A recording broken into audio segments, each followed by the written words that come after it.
Lenora. Lenora is different from others. Years of perfect stitching experience. Lenora, linen, cotton cloth and stitching. Pothukallu മലാംകുണ്ടിൽ പുള്ളിപ്പുലി വളർത്തുനായയെ പിടിച്ചു കൊന്ന് ഭക്ഷിച്ച നിലയിൽ കണ്ടെത്തി. വാലിക്കുഴിയിൽ ബിജുവിന്റെ പട്ടിയെയാണ് പുള്ളിപ്പുലി പിടിച്ചത്. കാഞ്ഞിരമ്പുഴ വനം സ്റ്റേഷൻ ഡെപ്യൂട്ടി റേഞ്ചർ ഉൾപ്പെടെ സ്ഥലത്തെത്തി. കാൽപ്പാടുകൾ പുള്ളിപ്പുലിയുടേതാണെന്ന് സ്ഥിരീകരിച്ചു.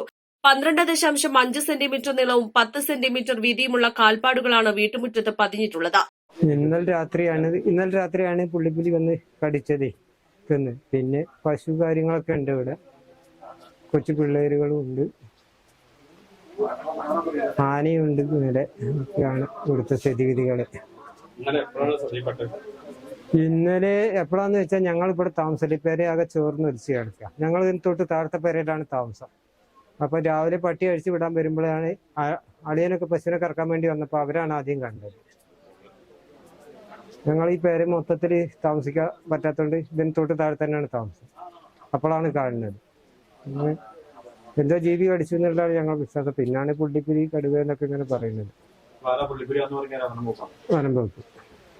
വനംവകുപ്പ് പുള്ളിപ്പുലിയാണെന്നും കടുവ എന്ന ആൾക്കാരും പറയും. ഇന്ന് തന്നെ കൂട് സ്ഥാപിക്കണമെന്ന് നാട്ടുകാർ ആവശ്യപ്പെട്ടു. രാത്രി തന്നെ കൂട് സ്ഥാപിക്കാമെന്ന് വനപാലകർ പറഞ്ഞു. ഇതിനുള്ള റിപ്പോർട്ട് ഉന്നത വനം ഉദ്യോഗസ്ഥർക്ക് കൈമാറും. വനത്തിൽ നിന്നും 1 കിലോമീറ്റർ താഴേക്കിറങ്ങി പുള്ളിപ്പുലി ജനവാസ മേഖലയിലെത്തിയാണ് ഇന്ന് പുലർച്ചെ 1:30 വളർത്തുനായയെ കൊന്ന് ഭക്ഷിച്ചത്. വനംവകുപ്പ് പുള്ളിപ്പുലിയാണെന്ന് സ്ഥിരീകരിച്ചതോടെ പ്രദേശവാസികൾ ആശങ്കയിലാണ്. ഞങ്ങളിവിടെ ഇതൊരു മലയോര മേഖലയാണ്. ഈ മലയോര മേഖലയിൽ ഒട്ടനവധി കൃഷിക്കാരും അതേപോലെ ടാപ്പിംഗ് ആണ് ഉപജീവന മാർഗമായിട്ട് ജനങ്ങൾ കാണുന്നത്. അപ്പോൾ രാത്രി 2 മണിക്കും 3 മണിക്കും വന്ന് ഈ ടാപ്പിംഗ് നടത്തിയെങ്കിൽ മാത്രമേ കുടുംബം മുന്നോട്ട് പോവുള്ളൂ. അപ്പോൾ ആൾക്കാർ ഈ ടാപ്പിംഗ് മേഖലയിൽ തൊഴിലാളികൾ വരുമ്പോൾ ഇപ്പോൾ ഒരു നായയാണ് പിടിച്ചേക്കുന്നത്. അപ്പോൾ അതേപോലെ നാളെ മനുഷ്യനെ പിടിച്ചിട്ട് ഒരു മനുഷ്യജീവൻ നഷ്ടപ്പെടുന്ന അവസ്ഥ ഉണ്ടാവരുത്. അതിന് അടിയന്തരമായിട്ട് ഈ പ്രദേശത്ത് ഒരു കൂട് സ്ഥാപിച്ചുകൊണ്ട് ഇതിനൊരു പരിഹാരം താൽക്കാലികമായി കണ്ടെത്തണം. നിരന്തരം ആനശല്യമുള്ള ഒരു പ്രദേശമാണ്. അതേപോലെ അതിരാവിലെയൊക്കെ ടാപ്പിങ്ങുകാരും മറ്റ് വിദ്യാർത്ഥികളൊക്കെ തന്നെ യാത്ര ചെയ്യുന്ന സ്ഥലങ്ങളാണ്. അപ്പോൾ അതിന് അടിയന്തരമായിട്ട് നടപടി സ്വീകരിക്കണം എന്നുള്ളതാണ് പറയാനുള്ളത്. വനമേഖലയായിട്ട് വനത്തിനുള്ളിലേക്ക് ഒരു ചെറിയ മുള വെട്ടാൻ പോലും ജനങ്ങൾക്ക് അങ്ങോട്ട് കയറാൻ പറ്റും. 1 കിലോമീറ്ററിലധികം ഉണ്ട്. ഇവിടുന്ന് വനത്തിലേക്ക് 1 കിലോമീറ്ററിലധികം ഉണ്ട്.